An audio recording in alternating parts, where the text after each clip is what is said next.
fala acerca da origem dos hebreus. Então, a etimologia da palavra, como diz aqui, tratando acerca do próprio nome hebreus, segundo o pensamento de alguns eruditos, a palavra hebreu vem do vocábulo Eber, referindo-se ao filho de Selá.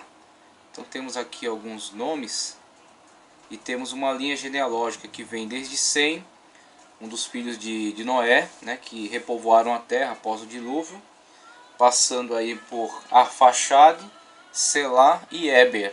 Então algumas linhas teológicas entendem que o nome hebreu é derivado de Eber. Inclusive no próprio texto bíblico fala que Sem é filho dessas gerações e também de todos os filhos de Eber. E eles entendem que esta citação específica aos filhos de Eber está envolvida ao fato de que Eber será aquele que dará nome aos descendentes hebreus. Então, hebreus, a partir desse ponto de vista, é dito que tem a origem do seu nome nesse patriarca, em Eber, filho de Salá, filho de Arfaxade, filho de Sem. E o significado de Eber, ou Abar, seria ultrapassar, passar por, além de. Gênesis 10, 21. Na continuidade temos Peleg, Reu, Serug, Naor, e aqui temos já a linha mais próxima da família de Abraão, que se desenvolveram em Ur dos Caldeus até a sua saída, né, a sua peregrinação. Naor, Terá e Terá, pai de Abraão, Naor e Arã. Tá ok? Então, um dos filhos tendo morrido, Arã tendo morrido, deixa como descendente Ló, sobrinho de Abraão, que acompanhará este ao longo das peregrinações. Então esta é uma linha de pensamento, mas a maioria dos teólogos, a maioria dos pensadores, prefere pensar que o nome hebreu se deriva do fato de Abraão ser um estrangeiro. Então hebreu é alguém da além do rio, como ele diz aqui na continuação. Esse pensamento parte de uma conclusão tirada de Gênesis 10, 21, conforme mencionado ali, onde Sem é apresentado como sendo o pai de todos os filhos de Eber, ou seja, dos hebreus. No entanto, é ainda a questão aberta se o termo hebreu vem de Eber, filho de Selá, ou se é derivado do verbo haver, que significa passar além, referindo-se ao fato da saída de Abraão do sul da Babilônia. A primeira vez em que a palavra hebreu surge na Bíblia está relacionada com a chegada de Abraão em Canaã. Logo, com a sua entrada em Canaã, a sua peregrinação para essa terra, é mencionado na Bíblia que ele é chamado, que ele é conhecido por esse vocábulo, ele é conhecido por hebreu. E hebreu guarda o significado do estrangeiro, aquele que vem da além do rio, aquele que atravessa as fronteiras, né? Então são características que são imputadas pelo povo daquela terra a Abraão, enquanto chegado àquela região, enquanto estrangeiro a eles, né? Estranho a eles. A primeira vez em que a palavra hebreu surge na Bíblia está relacionada com a chegada de Abraão em Canaã, o que dá a ideia de estrangeiro ou emigrante. Gênesis 14, 13. Alguns hebraístas dizem que a palavra hebreu significa povos do outro lado, referindo-se ao outro lado do rio Eufrates. Inclusive, sempre que é mencionada a palavra rio somente, com letra maiúscula, este rio significa o rio Eufrates, que é o rio mais importante para o contexto dos povos daquela região, da região de Canaã, da Síria, tá ok? Daquela região, o que hoje vem a ser o Líbano, e que antes era a Fenícia. Então esses povos estavam muito relacionados com os povos da Mesopotâmia, com os povos do Alto Eufrates. Então quando eles mencionam simplesmente rio, com essa característica, como um nome próprio, por exemplo, sem necessidade de mais especificações, é porque eles estão se referindo ao rio Eufrates. Então quando ele vem da além do rio, ele mora próximo ao rio, é porque eles estão se referindo ao rio Eufrates. O rio Nilo já é da parte do Egito e não é tão esses povos não se envolvem tanto com os povos daquela região, da região do Egito, como depois os hebreus vão peregrinar, vão migrar para aquela região e vão estar ali durante alguns séculos, né? Mas nesse período o relacionamento deles é mais com esse povo dessa região, do rio Eufrates. Para não cometermos nenhum engano, podemos dizer de forma mais precisa que os hebreus têm sua origem em Abraão, conforme já vimos em Gênesis 14, 13. Então, dentre as linhas sucessórias, fica muito mais claro, muito mais evidente ao buscar a origem dos hebreus em Abraão, né? O Abrão, filho de Terá, irmão de Naor e Harã, tio de Ló, e que a partir desse núcleo familiar receberá a chamada de Deus, conforme Atos dos Apóstolos. A chamada acontece em Ur dos Caldeus ainda. Sai em peregrinação ele juntamente com o seu sobrinho e com a sua esposa e com o seu pai Terá, margeando o Eufrates até chegar nas terras do Alto Eufrates, aqui da Alta Mesopotâmia, né? na região aí de Padã Arã. E tendo falecido seu pai, então ele recebe a reafirmação do chamado, conforme Gênesis, descrito por Moisés aí, onde ele é conclamado a sair da sua terra, da sua parentela e da casa de seu pai, para a terra que Deus iria mostrar para ele. Então é muito mais preciso buscar a origem desse povo hebreu em Abraão, quando temos muito mais claro, muito mais presente a figura de Abraão enquanto o ancestral desse povo, o ancestral dessa nação. Os anteriores a ele não estão tão relacionados à história dos hebreus, ao início da história dos hebreus. Estão relacionados muitas das vezes ao desenvolvimento dos povos da Mesopotâmia, os povos semitas num contexto mais amplo, num contexto geral. Porque os hebreus é um povo dentre os semitas, é uma raça de povos. Então temos os hebreus, temos os arameus, temos os amorritas, os urritas, os hititas, temos diversos povos da região que compõem essa raça de povos, né, essa etnia, vamos dizer assim, essa etnia de povos semitas. E aí dentre os camitas, os cananitas, os egípcios, os líbios, os cuxitas, e aí toda aquela gama de povos que constituiu-se nessa etnia. E também dentre os jafetitas, os povos que povoaram a Europa, inclusive a grande massa de povos indo-europeus, que saindo do Irã peregrinaram e povoaram a região europeia. Então temos muito mais claro uma origem muito mais delineada com Abraão, porque os povos anteriores constituíram-se em diversas nações, e dentre essas nações, nações irmãs no sentido étnico, mas não num laço parental, num laço genealógico mais definido. A origem dos hebreus, conforme a maioria dos estudiosos, tem que ser buscada em Abraão. Abraão, sim, é o ancestral comum dos hebreus. E aí temos um mapa aqui genealógico que vai ser útil para demonstrar isso. Vemos aqui Terá, o pai de Abraão, tá ok? Quando acontece o chamado em Ur dos Caldeus, Terá peregrina juntamente com Abraão, tá ok? Juntamente com Ló, filho de Harã, que havia morrido, juntamente com Ló, tá ok? Juntamente com Sara, tá certo? Eles peregrinam pela terra até o norte, até Padã Arã, quando então, morrendo o pai de Abraão, morrendo Terá, Abraão então passa a ser o personagem principal da história, passa a ser o personagem central de todo este enredo.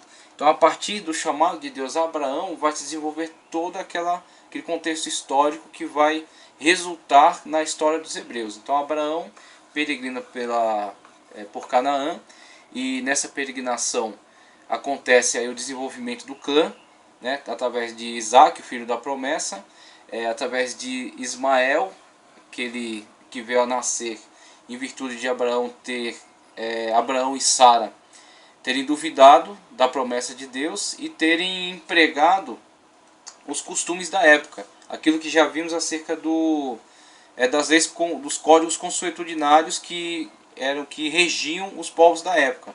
Então as leis dos costumes. Então a atitude de Abraão em relação a Agar, de Sara pegar a sua serva e entregar ao seu marido para que gerasse filhos para ela, estava em desarmonia com a ordenança de Deus, com o chamado de Deus para Abraão e para Sara.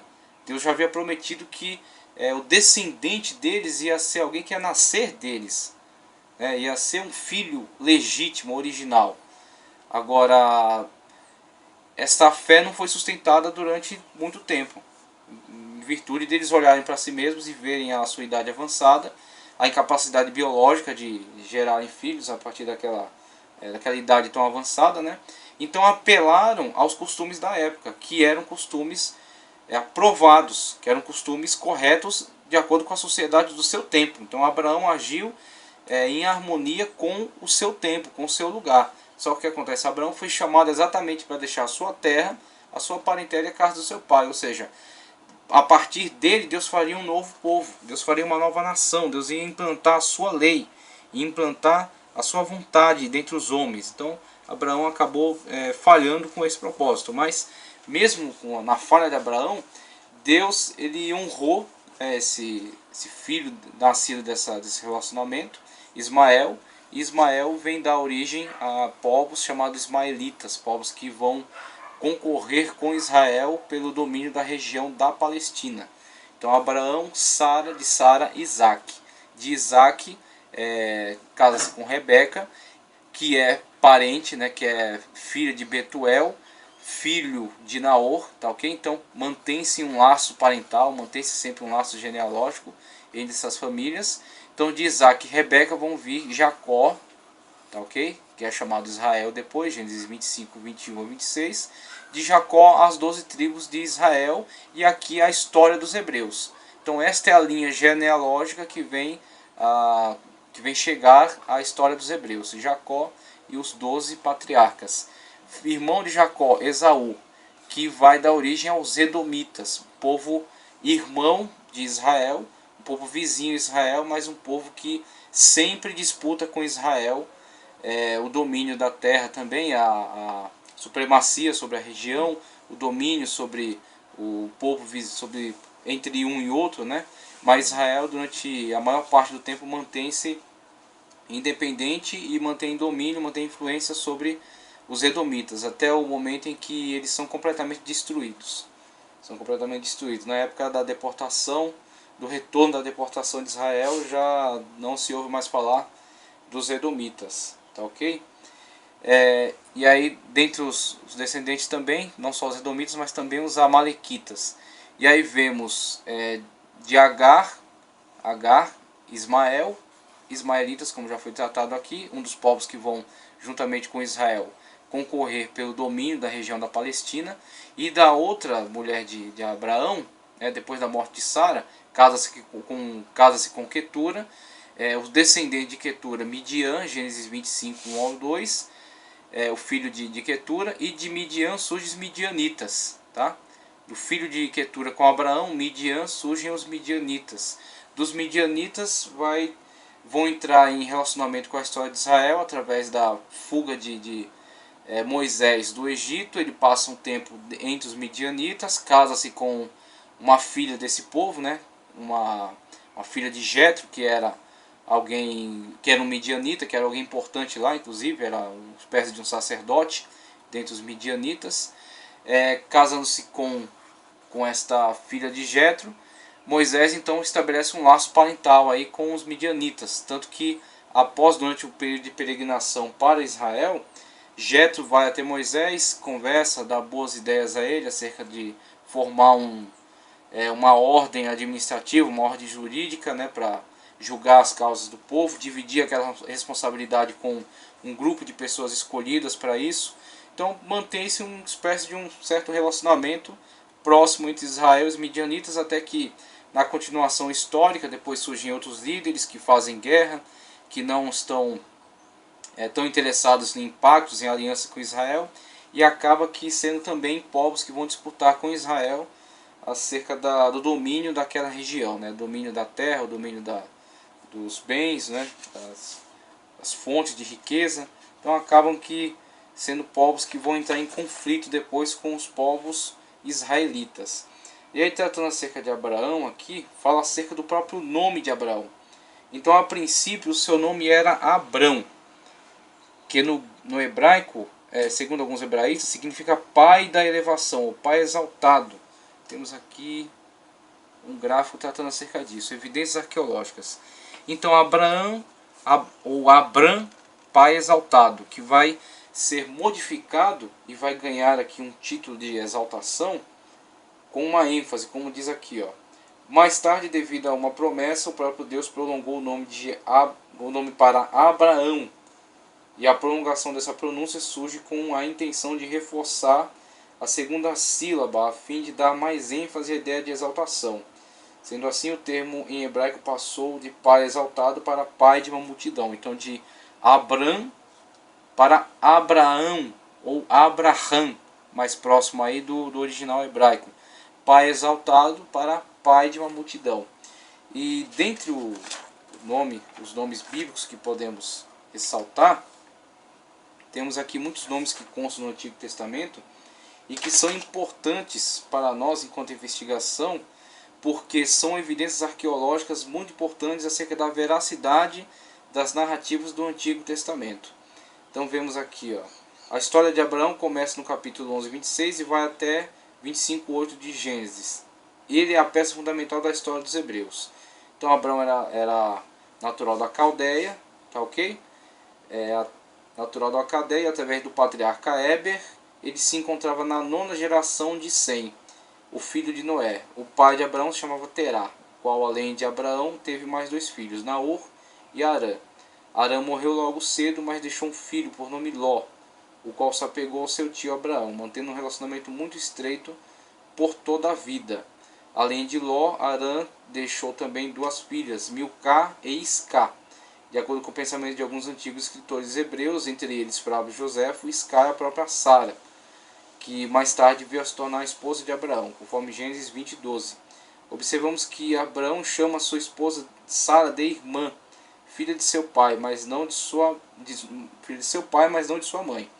Alguns eruditos entendem que o texto hebraico denota que Arã era meio-irmão de Abraão, e dessa forma Sara é a sobrinha de Abraão. Em concordância com o hebraico elementar, isso poderia ser indicado chamando-a de irmã de Abraão. Entretanto, não devemos afirmar essa questão com absoluta certeza, porque esse assunto é instrumento de debate entre várias escolas de interpretação. Então, tratando acerca dessa questão, a questão da formação da família, do núcleo original dos hebreus, né?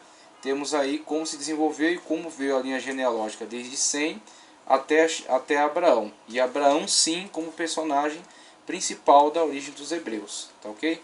Apesar de se tratar de uma data questionada, podemos dizer que Abraão nasceu numa cidade chamada Ur dos Caldeus, por volta de 2333 a.C.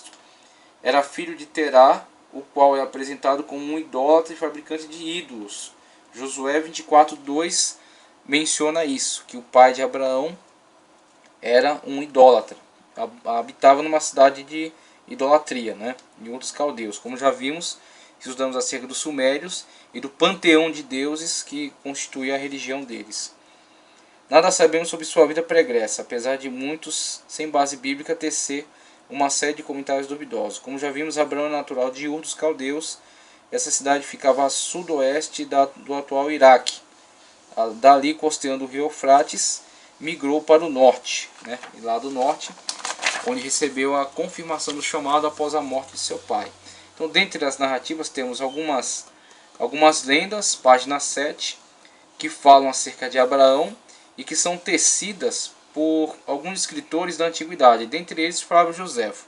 Então, Flávio Joséfo tem muito conteúdo histórico, tem muito conteúdo de comprovação histórica, real, factual, mas há também alguns acréscimos que não são passíveis de comprovação e que também não são de grande importância, de grande relevância. Algumas lendas construídas em torno de Abraão, algumas lendas construídas por livros apócrifos, dizendo que Abraão foi perseguido por Nimrod, que foi atirado em um tacho de óleo quente, que sobreviveu. Outros dizendo que Abraão trouxe a astrologia da Mesopotâmia para o Egito. São lendas. É um personagem cujos fatos narrados na Bíblia são apenas os fatos suficientes que contribuem com a nossa salvação, né, que contribuem com a redenção da humanidade, no sentido de saber, de conhecer que Abraão andou pela fé, e esta fé, esta atitude de Abraão vai ser tão importante, tão fundamental, que no Novo Testamento, Paulo, na carta aos Romanos, ele usa exatamente esse subsídio da fé, do chamado de Abraão, para atender a ordenança de Deus por fé, e peregrinar, né, pela fé, e ser ele o ascendente de Israel, e de Israel vindo os levíticos e o sistema de Levítico, né, dos sacrifícios, do calendário sagrado, a partir de todo esse contexto, Paulo tira as conclusões de que a fé é maior do que a lei. Porque Abraão andou pela fé e Abraão é o ascendente de todas essas tribos, e dentre eles a tribo de Levi. E Levi é a tribo sacerdotal. Então, se a tribo sacerdotal de Levi, que era guardadora, mantenedora das leis, veio de Abraão, que é o pai da fé, que andou pela fé, a fé é superior à lei. Então Paulo tira algumas conclusões aproveitando-se desses fatos históricos. Então é isso que é importante para nós. Agora, saber se Abraão foi perseguido por Nimrod, se odiava a idolatria enquanto estava em Ur, se trouxe a astrologia para o Egito, tudo isso são fatos que são acrescentados a ele em vista do silêncio da Bíblia em relação a eles. Então são coisas, na verdade, muito perigosas que fazem em torno dos personagens. Pegam alguns vácuos, né, de narrativa e inserem informações estranhas a ele, coisas que a Bíblia jamais afirmou, a Bíblia jamais deu margem a isso. Então são informações que não são tão úteis para o estudo. A chamada de Abraão. Então tem aqui a questão da diferença entre Atos 7, 2 ao 4, tá ok? E Gênesis, capítulo 11 e 12 de Gênesis. Essa diferença, como já esclarecemos, ela decorre do fato de que em Atos, Estevão, quando faz aquele discurso diante do Sinédrio, ele cita a chamada original em Ur dos Caldeus, quando Deus de Ur dos Caldeus chama, só que nesta ocasião Terá era vivo ainda. E é onde as linhas teológicas mais aceitas dizem que quando Moisés menciona a chamada de Deus a Abraão como tendo sido realizada em Harã, é porque ele, por costume da época, uma prática comum da época, assevera que não é possível que Deus tivesse chamado Abraão estando seu pai vivo ainda, porque isso iria desprestigiar o seu pai. E a questão tribal era muito importante. Então o pai era o chefe do clã, o pai era a pessoa de maior relevância. Então o filho não poderia receber um chamado maior do que o pai. Então com isso o chamado de Abraão fica reservado para uma confirmação melhor, uma confirmação mais expressiva em Harã, em Padã Arã, quando seu pai Terá morre. Então tendo falecido seu pai, tendo Terá morrido, agora Abraão assume a cabeça, assume a chefia do clã. E então o chamado é específico para Abraão em Padã Arã, depois da morte de Terá. Mas em Ur dos Caldeus o chamado já havia sido realizado. Abraão, juntamente com Terá, com Ló, com Sara, saem daquela terra já em vista do chamado divino que iria ser confirmado na vida de Abraão depois da morte de Terá. Tá, ok? A entrada de Abraão em Canaã, conforme Hebreus 11:8, Abraão saiu de Ur. Abraão saiu de Ur.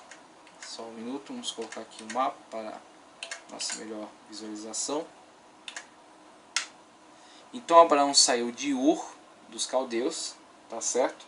Sem destino, sem saber para onde ia, saíra à procura de uma terra onde pudesse edificar uma nação livre da idolatria. Embora Deus lhe ordenasse que saísse de sua parentela, ele levou consigo seu pai e seu sobrinho Ló, e seguiram viagem até Harã, Gênesis 11:31. Como já vimos, a cidade de Harã, cerca de 1000 quilômetros a noroeste de Ur. Então temos aqui Ur e temos aqui Harã, ao norte aqui da Mesopotâmia, tá ok? Cerca de 1000 quilômetros a noroeste de Ur e 650 quilômetros a nordeste de Canaã. Está aqui Canaã e Harã. Então 650 quilômetros a nordeste de Canaã, 1000 quilômetros a noroeste de Ur dos Caldeus. Ao nordeste de Canaã. Foi o primeiro lugar em que Abraão parou, talvez pensando que seria ali o lugar onde Deus queria que ele ficasse, de onde possivelmente recebeu a segunda chamada. Mas Harã já era uma região bem povoada, com estradas para Babilônia, Assíria, Síria, Ásia Menor e Egito, por onde marchavam constantemente caravanas e exércitos de tribo. Então, Padã Arã, aqui na região norte, estradas como aqui mesmo menciona, para Babilônia, região central aqui na Mesopotâmia, a Síria, conforme já está nominado aqui, tá? Aqui a região do Egito, a região da Palestina, tá certo? Como foi mencionado aqui, a região da Síria, aqui ao meio. Então Harã já era um lugar extremamente povoado. De Harã, Abrão seguiu viagem até chegar em Siquém. Entretanto, a tradição diz que antes de chegar em Siquém, Abrão fixou morada em Damasco, onde nasceu Eliezer, o Damasceno, seu fiel mordomo. Cidade de Damasco aqui, no meio do caminho para a Palestina, cidade da Síria, certo? Onde nasceu Eliezer, seu fiel mordomo, chamado de O Damasceno. A viagem de Harã até Siquém é de 1.300 quilômetros, através de um dos mais belos cenários do mundo. Siquém, em primeiro lugar de Canaã, onde parou, no centro exato da região, ficava num vale de extrema beleza, entre os montes Ebal e Gerizim. Ali ele construiu um altar a Deus, mas logo prosseguiu viagem para o sul, continuando sua exploração da terra. Então, aqui começa a história, a história específica de Abraão enquanto o patriarca dos hebreus. Quando Abraão recebe primeiramente o chamado em Ur, peregrina junto com a sua família, margeando Eufrates até o norte aqui em Harã, quando então recebe o chamado específico de Deus para ele deixar a sua terra, a sua parentela e a casa de seu pai, e então, tendo Terá morrido aqui, Abraão assume a chefia da tribo e peregrina para a terra de Canaã, chegando em Damasco, onde passa um tempo lá, onde se aloja um tempo. Nasce lá o seu fiel mordomo, chamado Eliezer, o Damasceno, da cidade de Damasco, uma cidade milenar da Síria. E tendo seguido viagem, peregrina agora pelas regiões aqui da Palestina. Quando então desce ao Egito, tem aquela questão do assédio, né, do faraó a Sara, mas Deus pune faraó por essa situação. E Abraão é indenizado com isso, volta para a Palestina com mais bens do que já tinha, com mais riqueza, e passa a peregrinar na região da Palestina, quando então dará continuidade à linha genealógica, né, com Isaac e Jacó. Então aí no contexto da Palestina, das peregrinações, algumas importantes instituições surgem, como por exemplo a circuncisão. Na página 6 aí trata acerca da circuncisão. Apesar de Abraão ser identificado como sendo o pai da fé, teve também seus momentos de fraqueza. Isso deve ser observado no estabelecimento da circuncisão. A incredulidade de Sara e Abraão levou-os a praticar o que podemos chamar de atos de carnalidade. É um esforço humano.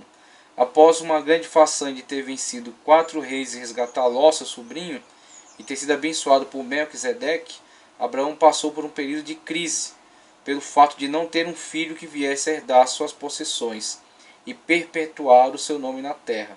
E ao observar isso, Deus apareceu a ele novamente e lhe fez promessa, Gênesis 15, 1 ao 5, reforçando o que já havia lhe prometido anteriormente. Mas no decorrer do tempo, Abraão voltou a desfalecer e no momento de fraqueza deu ouvidos ao conselho insensato de sua esposa, né, que agiu conforme os costumes da época, mas agiu em contradição àquilo que Deus já havia pronunciado, aquilo que Deus já havia prometido. Por causa disso, Deus ficou 13 anos sem falar com Abraão. Gênesis 16, 15, 17, 1 ao 25.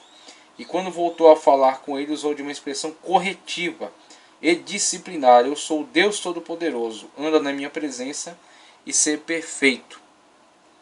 E aí com essa nova aproximação entre Deus e Abraão, vemos a reafirmação da promessa e vemos a instituição de um pacto, a instituição de uma aliança que será simbolizada numa prática. Qual é a prática que é estabelecida aqui? A prática da circuncisão. Então a prática da circuncisão vai marcar o povo hebreu como um povo distinto. É isso que vai ser tão importante, que vai chegar até a época neotestamentária como uma espécie de característica própria, né, de um símbolo que unifica esses personagens judeus, né? Então os judeus se distinguem dentre os outros povos todos do mundo. Como? Eles são circuncisos e os demais povos são incircuncisos. Ao usar esse tipo de afirmação, eles dizem: nós temos um pacto, uma aliança. nós estamos preservando a aliança que foi firmada entre Deus e Abraão, o nosso ascendente. Nós descendemos de Abraão e continuamos debaixo da mesma aliança, debaixo do mesmo pacto. Só que aí o problema é perder a essência, o significado desse pacto e dessa aliança, que é onde foi passivo de crítica por João Batista, foi passivo de crítica por Paulo. João Batista, por exemplo, fala que esse povo que acha que por serem filhos de Abraão tem algum privilégio, tem alguma prioridade no sentido de não precisarem cumprir com as demais ordenanças, simplesmente por serem filhos de Abraão, simplesmente por terem esse sinal, esse pacto. E aí onde ele, criticando essa postura, ele fala: Deus pode suscitar até dessas pedras filhos de Abraão. Cristo fala, por exemplo, isso quando os fariseus criticam Cristo por deixar as pessoas se alegrarem e bradarem: Hosana ao filho de Davi, Hosana nas alturas. Então fala que se essas pessoas não clamarem, até as pedras poderão clamar. Por quê? A circuncisão tem um significado, tem um propósito, marcar eles enquanto um povo exclusivo. Mas ela não é suficiente se apegarem somente à forma, se apegarem somente a essa circunstância. Essa é um símbolo externo de algo interno. É um símbolo externo de algo que já é uma realidade interna. Então Abraão já estava debaixo da promessa. Abraão já andava por fé. Abraão já era chamado amigo de Deus, já tinha um relacionamento com Deus.